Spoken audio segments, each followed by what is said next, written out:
मेहनत करो ही ना और आखिरी में तुम कह दो कि भगवान तो मेरा साथी नहीं दे रहा, दुकान खोलो ही ना और कहो कि ग्राहकी नहीं आ रहा है। पशुपतिनाथ का व्रत कर रहे हो और कहते हो कि मेरा बाबा सुनता ही नहीं है, मैंने 5 बार व्रत कर लिया, 4 बार कर लिया। व्रत करना मूल नहीं है, दिल को लगाना मूल है। कितना सुंदर कहा है।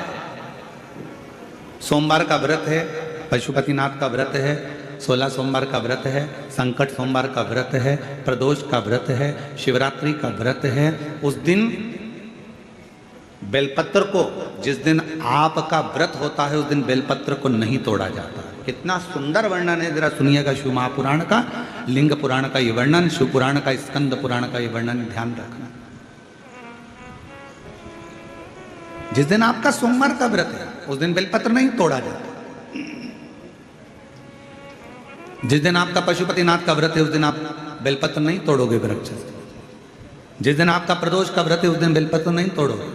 जिस दिन आपका 16 सोमवार का व्रत है उस दिन बेलपत्र नहीं तोड़ोगे। जिस दिन संकट सोमवार का व्रत है, शिवरात्रि का व्रत है, जिस दिन आप शंकर भगवान का तीज का व्रत, छठ का व्रत, भगवान शंकर का कोई भी व्रत अगर आप धारण करते हैं तो उस दिन बेलपत्र को व्रत करने वाले व्यक्ति को नहीं तोड़ना चाहिए। व्रत आज है तो बेलपत्र को एक दिन पहले तोड़कर रख लेना चाहिए। क्यों? ऐसा हमारा शास्त्र, हमारा विधान, हमारे पुराण, हमारे वेद क्यों वर्णन करते हैं? किस लिए वर्णन करते हैं? क्यों कहा गया कि प्रदोष के दिन, जिस दिन आपका व्रत है उस दिन आप कोई सा भी व्रत, आपका सोमवार का व्रत है, आपका शिव जी का अगर कोई व्रत कर रहे हो तो उस दिन आप भगवान शंकर को चढ़ाने के लिए बेलपत्र मत तोड़ो, एक दिन पहले तोड़ो। क्यों कहा गया? हमारे शास्त्र क्यों कहते हैं कि पशुपतिनाथ का व्रत कर रहे हो तो बेलपत्र को एक दिन पहले तोड़ना, सोमवार का व्रत कर रहे हो तो बेलपत्र को एक दिन पहले तोड़ना, प्रदोष का व्रत कर रहे हो तो एक दिन पहले बेलपत्र को तोड़ना।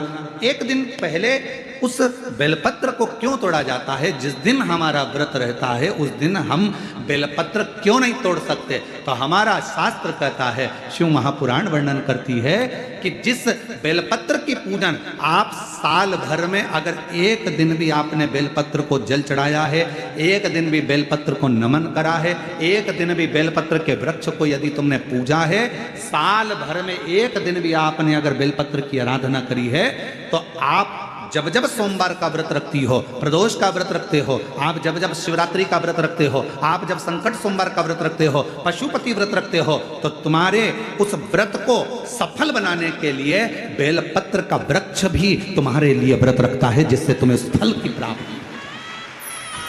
कथा सुनने आ रहे हो? घर के बाहर बेलपत्र का पेड़ है, कथा श्रवण करने जा रही हूं, बेलपत्र का वृक्ष है नहीं। आपको अगर कथा सुनने जा रहे हो तो बेलपत्र अगर चढ़ाना है तो एक दिन पहले आप बेलपत्र को उतारो।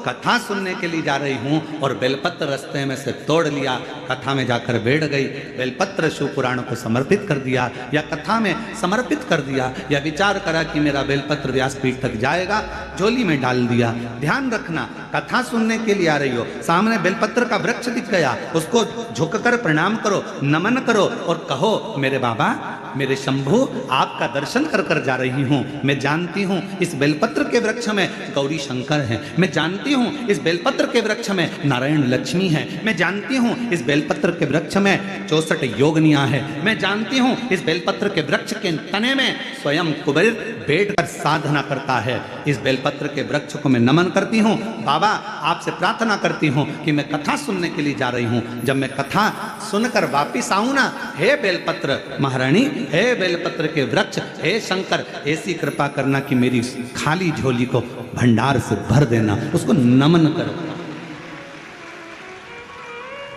और हम क्या करते हैं? कथा सुनने जा रहे हैं तो बेलपत्र का वृक्ष अपने आंगन में है या बेलपत्र का वृक्ष रास्ते में पड़ गया, 4-6 बेलपत्र तोड़ लिए, कथा में जाकर बैठ गए, कथा सुन ली, बाद में बेलपत्र समर्पित कर, ना ना ना ना, आते समय बेलपत्र को नमन करते हुए। कई लोग कहते हैं, गुरुजी हमने पशुपतिनाथ का व्रत किया, हमने 16 सोमवार करे, हमने सोमवार का व्रत करा, हमने प्रदोष करी, हमने बाबा की सोमवारी का व्रत करा, मेरा बाबा मेरे सुनता क्यों नहीं है? हम गलती कर दिए, हम जिस दिन हमारा व्रत था उस दिन हमने बेलपत्र को तोड़ लिया, उतार लिया, हम भूल गए। हम सबसे कहेंगे अगर YouTube पर हमारी पूर्व की कथा डली हो, एक पुष्प शिव महापुराण की कथा, त्रिपुंड शिव महापुराण की कथा, बेलपत्र शिव महापुराण की कथा, जब पुरानी जो YouTube पर हमारे YouTube पर अगर डली हो तो वो कथा को आप निकालना, उसको एकांत में बैठकर थोड़ा सा श्रवण करना कि पुष्प का महत्व क्या है। कौन सा फूल जमीन पर गिरा हुआ भी शंकर को स्वीकार होता है, कौन सा पुष्प शिव को किस स्थान पर चढ़ाया जाए, क्यों सोमवार, अष्टमी और ये अन्य जितनी तिथियां होती हैं, अमावस्या, पूर्णिमा, प्रदोष, चतुर्दशी, त्रयोदशी, ऐसा वर्णन उसमें आता है कि इन दिन बेलपत्र को नहीं तोड़ा जाता। अष्टमी, नवमी, ये तिथियां हैं, क्यों नहीं तोड़ते, किस लिए, क्या कारण है कि इन तिथियों पर बेलपत्र को नहीं तोड़ा जाता। तो कहा जब हम रोज बेलपत्र को जल चढ़ाते हैं, शंकर की आराधना करते हैं, तो बेलपत्र के वृक्ष के नीचे बैठकर देवता भी हमारे कल्याण की कामना करते हैं।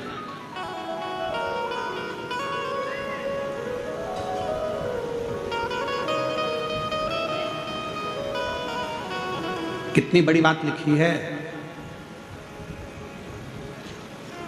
लिंग पुराण को उठाकर अगर आप पढ़ेंगे तो उसमें लिखा है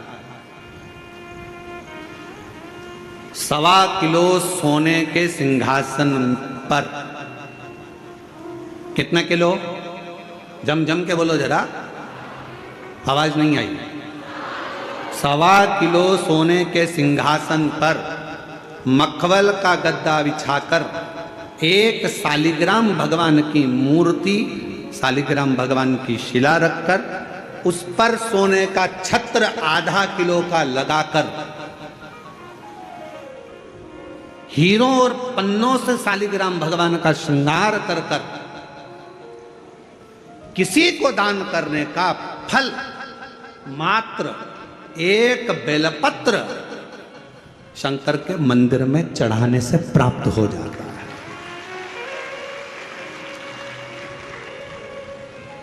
कितने किलो सोने का सिंहासन, बोलो बोलो जम के बोलो जरा, 1.25 किलो। छत्र कितने का, 0.5 किलो। हीरे, रतन, माणिक, मोती, सोने से जड़े हुए शालिग्राम भगवान को सिंहासन पर रखकर दान करने का जो पुण्य होता है, 1000 अश्वमेध यज्ञ का बराबर का जो पुण्य होता है, हजारों सर्वोत्तम यज्ञ करने का जो पुण्य होता है, सोम यज्ञ करने का जो पुण्य होता है, वो एक बेलपत्र शंकर भगवान को चढ़ाकर भगवान शिव को अर्पित करने से प्राप्त हो जाता है। और ऐसा यज्ञ का फल